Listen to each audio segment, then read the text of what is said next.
Hey guys, tonight we dive into a world where sharp edges meet soft fabric, where a single snip can transform chaos into art. Picture yourself in a smoky Roman workshop, the air thick with the tang of molten iron. Sparks dance like fireflies as a blacksmith hammers away, his brow furrowed, chasing a wild idea. You're about to witness the birth of something so simple, yet so revolutionary, it'll outlive empires. Scissors. Fair warning, you probably won't survive this tale without itching to grab a pair and cut something. Anything, just to feel that satisfying snip. So before you get comfortable, take a moment to like the video and subscribe, but only if you genuinely enjoy what I do here. Drop a comment with your location and local time. I love knowing where you're drifting off from. Now dim the lights, maybe turn on a fan for that soft background hum, and let's ease into tonight's journey together.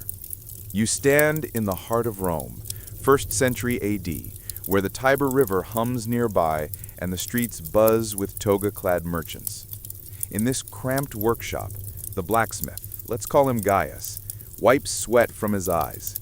He's tired of tailors griping about dull knives tearing their precious linens.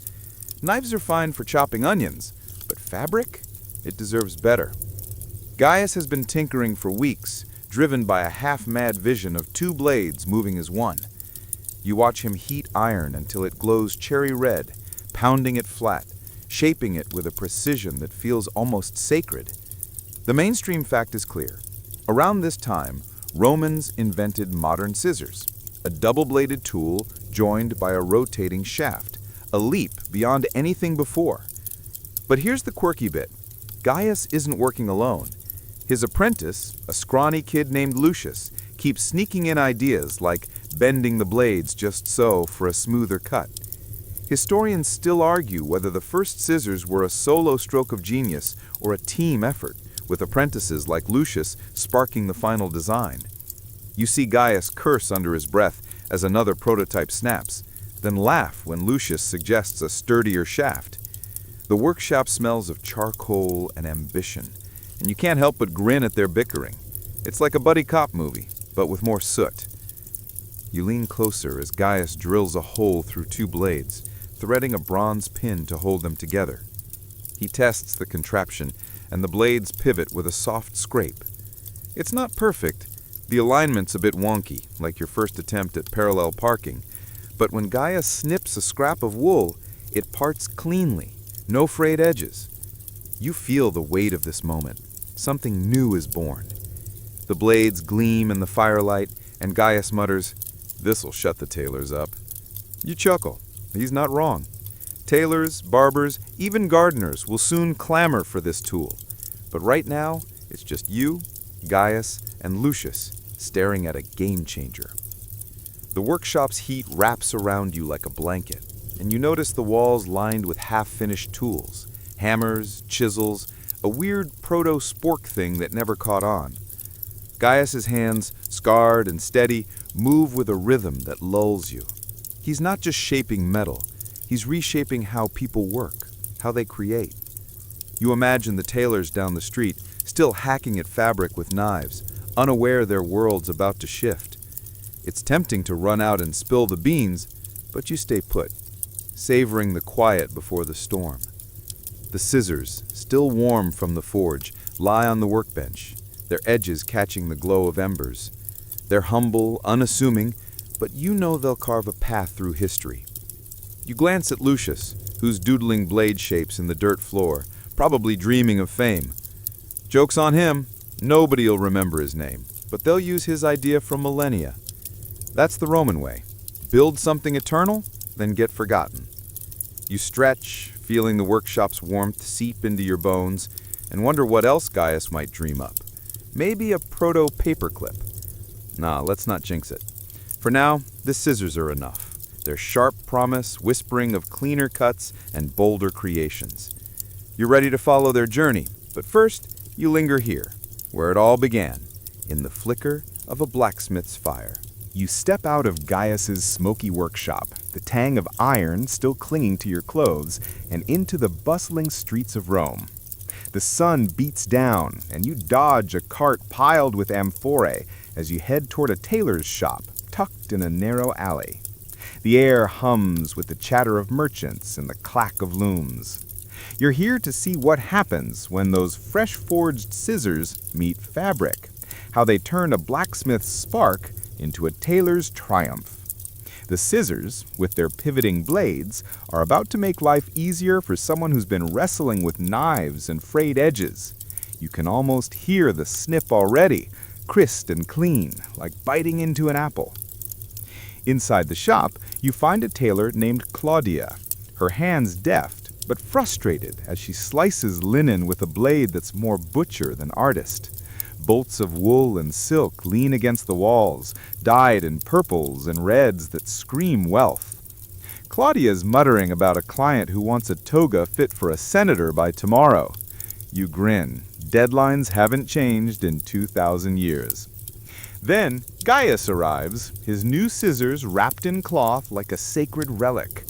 Claudia eyes him skeptically, but you catch the glint of curiosity in her gaze. The mainstream fact hits here. These Roman scissors, born in the 1st century, were a game changer. Their double-bladed design letting tailors cut with precision knives could never match. Gaius hands Claudia the scissors, and you lean in as she tests them on a scrap of wool. The blades glide, parting the fabric with a whisper. Her eyes widen, and you feel it too, the thrill of a tool that just works. She snips again, faster, carving clean lines like she's drawing with ink. "Jupiter's beard," she mutters. "This is sorcery." You chuckle. It's not magic, just engineering. But you get the hype. The quirky tidbit slips in. Some tailors, Claudia included, thought scissors were cursed at first, their eerie symmetry too perfect for mortal hands. Historians still argue whether this superstition slowed their spread or it just added to their mystique. You watch Claudia transform a shapeless bolt of linen into a tunic, her cuts swift and sure. The scissors seem to dance, their bronze pin glinting as they pivot. You notice the shop's apprentice, a gangly teen, staring like Claudia's wielding Excalibur. He's probably dreaming of snipping his own masterpiece, though, knowing apprentices, he'll nick his thumb first. The room smells of dye and dust, and you feel the rhythm of Claudia's work, each snip a small rebellion against clumsy tools. She's not just cutting fabric, she's cutting time, finishing in hours what once took days. You imagine Gaius back at his forge, smirking at the thought of tailors singing his praises. The scissors' impact ripples out. Claudia's clients, draped in perfectly fitted tunics, strut through Rome's forums, their confidence stitched into every seam. Word spreads, and soon other tailors are hounding Gaius for their own pair. You picture the workshop now, Lucius scrambling to keep up with orders, probably regretting his big idea. Joke's on him, fame's fleeting, but sore hands are forever. The scissors are more than a tool. They're a status symbol, a sign you're a cut above the rest. You catch Claudia humming as she works, a rare smile breaking through her usual scowl. It's infectious, and you find yourself nodding along, lost in the snip-snip cadence. You step back, letting the shop's warmth wrap around you. The scissors rest on Claudia's table, their blades still warm from use. Outside, Rome pulses with life. Chariots rattle, hawkers shout, and somewhere, another tailor dreams of a better way. You know Claudia's scissors will outlive her, their design echoing through centuries. But right now, it's just you, the soft rustle of fabric, and the quiet victory of a perfect cut. You're tempted to try the scissors yourself, but you resist. Best not to tempt fate with sharp objects. Instead, you linger, savoring the moment when a tool became a triumph, ready to follow its edge wherever it leads next. You slip out of Claudia's shop, the snip of her scissors still echoing in your ears, and weave through Rome's crowded streets toward a barber shop near the Forum. The air carries the scent of olive oil and fresh bread, mingling with the chatter of senators and street vendors. You're here to see how those shiny new scissors, fresh from Gaius's forge, are changing more than just tunics. Barbers, the unsung artists of ancient Rome, are about to get their hands on a tool that'll make their cuts as sharp as their wit. You can already picture the satisfied grins of clients leaving with freshly trimmed beards, no longer victims of a knife's clumsy hack. Inside the barber shop, you find Marcus, a wiry barber with a quick smile and quicker hands. His tiny shop is a chaos of combs, razors, and clay jars filled with mysterious ointments. Clients lounge on wooden benches, swapping gossip about gladiator fights and chariot races. Marcus is mid-shave, wielding a knife with skill, but cursing when it snags on a client's curls. You stifle a laugh. Haircuts in Rome are half art, half wrestling match. Then Claudia, the tailor, shows up, clutching her prized scissors. She's lending them to Marcus for a day, a favor for a free trim. The mainstream fact lands here. By the 1st century AD, Roman scissors, with their pivoting blades, were adopted by barbers, transforming haircuts into a precise craft. Marcus grips the scissors like they're a sacred artifact, testing them with a cautious snip on a stray lock. The blades glide, severing the hair cleanly, and his jaw drops. "By Apollo," he says, "this beats scraping with a dull blade." You grin. It's like watching someone discover Wi-Fi. He dives in, trimming a client's beard with short, confident snips. The room falls quiet, all eyes on the scissors dance. You feel the shift. Haircuts aren't just maintenance now, they're performance. The quirky tidbit sneaks in. Some Roman barbers believed scissors held a spirit, their sharp symmetry a gift from the gods.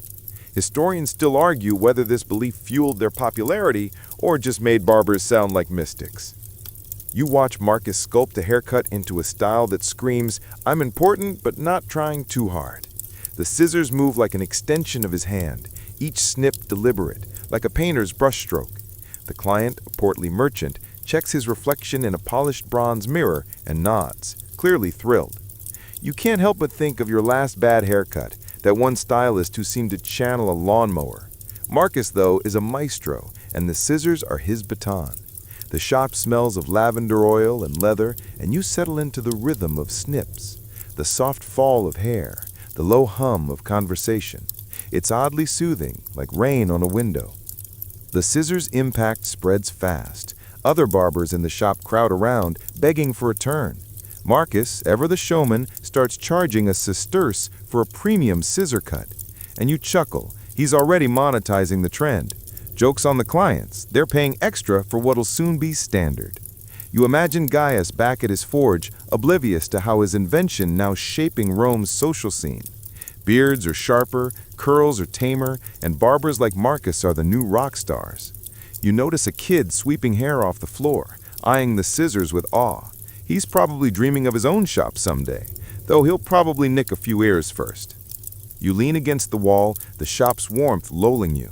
Outside, Rome's chaos continues. Chariots clatter, a street poet wails about lost love, but in here, it's just the steady snip-snip of progress. The scissors rest on Marcus's table, their blades catching the flicker of an oil lamp. They're not just cutting hair, they're cutting through tradition, making the old ways feel clunky. You're tempted to ask for a trim yourself, but you'd probably end up with a Roman mullet. Instead, you linger, savoring the moment when a tool reshaped not just hair, but how people see themselves, ready to follow its sharp path forward. You leave Marcus's barbershop, the snip of scissors fading behind you, and step into a world far older than Rome's bustling streets. You're now in ancient Egypt, around 1500 BC, where the Nile glitters under a relentless sun and papyrus reeds sway in the breeze. The air smells of mud and lotus flowers, and you're here to uncover the roots of the scissor story. Long before Gaius's pivoting blades, when a different kind of cutting tools shaped the crafts of this ancient land. You're about to meet the spring-loaded scissors, a quirky ancestor that's more like a metal wishbone than the sleek tool you know.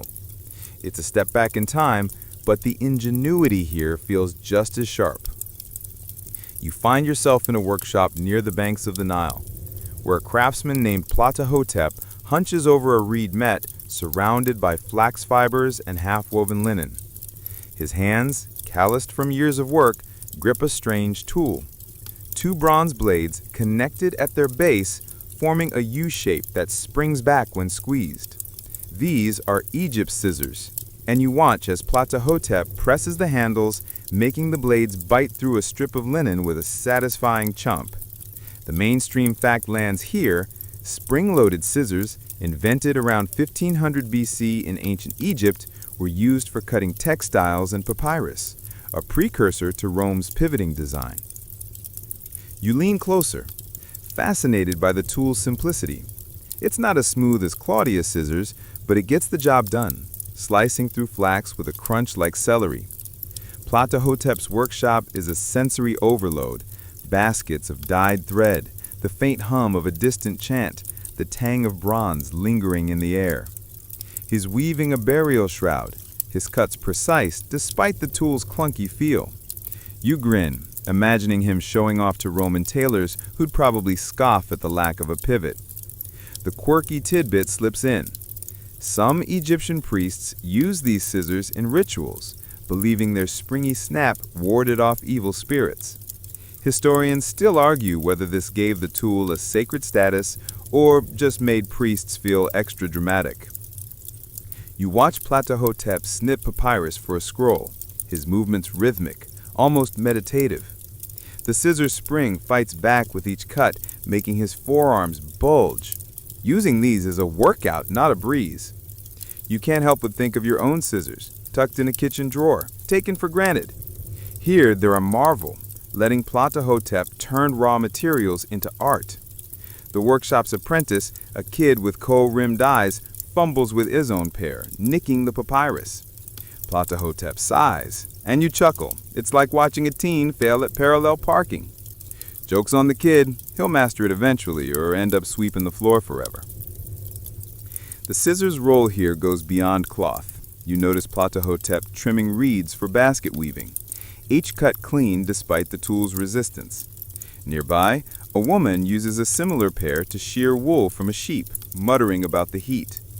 These scissors are everywhere, shaping Egypt's crafts and economy.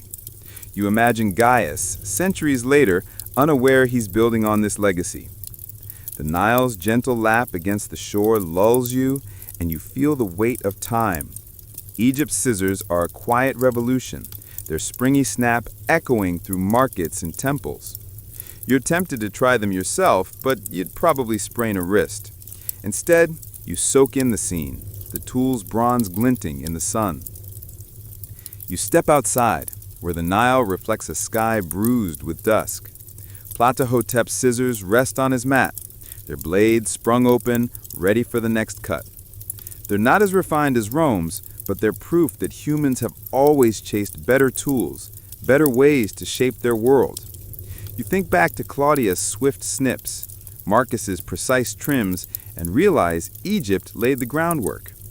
The air cools, and you hear a distant flute, its notes soft as a whisper. You're ready to follow the scissors' journey forward, but for now, you linger by the Nile, where their story began with a spring and a snap. You drift away from Ptahhotep's workshop, the Nile's gentle lap fading as you journey forward through time, tracing the scissors' path beyond Egypt's sun-soaked shores. You're now in a bustling trade hub, somewhere along the Silk Road around 200 AD, where empires collide and ideas, like sharp blades, spread fast. The air is thick with the scent of spices, camel sweat, and leather, and you're surrounded by merchants haggling over silk, amber, and strange new tools.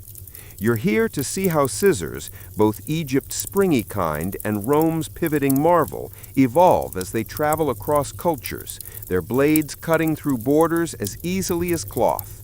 It's a chaotic, vibrant world, and you're right in the middle, watching history snip its way forward. You find yourself at a market stall in a dusty caravan city, maybe Palmyra or Samarkand, where a trader named Arash displays tools from distant lands. Among his wares, knives, owls, and a questionable healing amulet, lies several pairs of scissors. Some are spring-loaded, their bronze U-shape echoing Egypt's design, while others sport Rome's sleek pivot, their iron blades glinting in the sun. Arash, with a grin that says he's overcharging, shows them to a Parthian tailor, who tests a pivoting pair on a scrap of silk. The cut is clean, and you feel the same thrill as when Claudia first snipped her linen. The mainstream fact cuts through.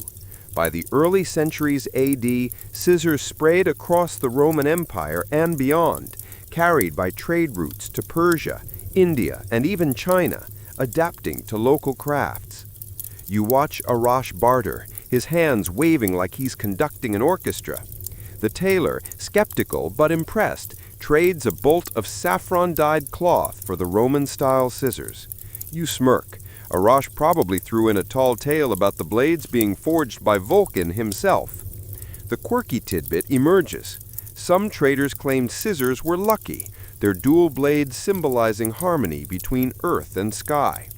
Historians still argue whether this lore boosted their trade or just made buyers feel they got a spiritual bargain. You lean closer, noticing the scissors' variations. Some have ornate handles, others are plain but sturdy, shaped by the hands of far-flung smiths. It's like seeing a family tree, with Egypt's springing roots branching into Rome's refined design. You wander the market where scissors are everywhere. A Chinese merchant trims silk with a pivoting pair, her cuts as precise as calligraphy. Nearby, a Sogdian barber snips a beard with spring-loaded blades, muttering about Roman tools being too fancy. You chuckle. It's like watching someone argue over iPhone versus Android, but with sharper stakes. The scissors spread isn't just about trade, it's about people adapting them to their lives.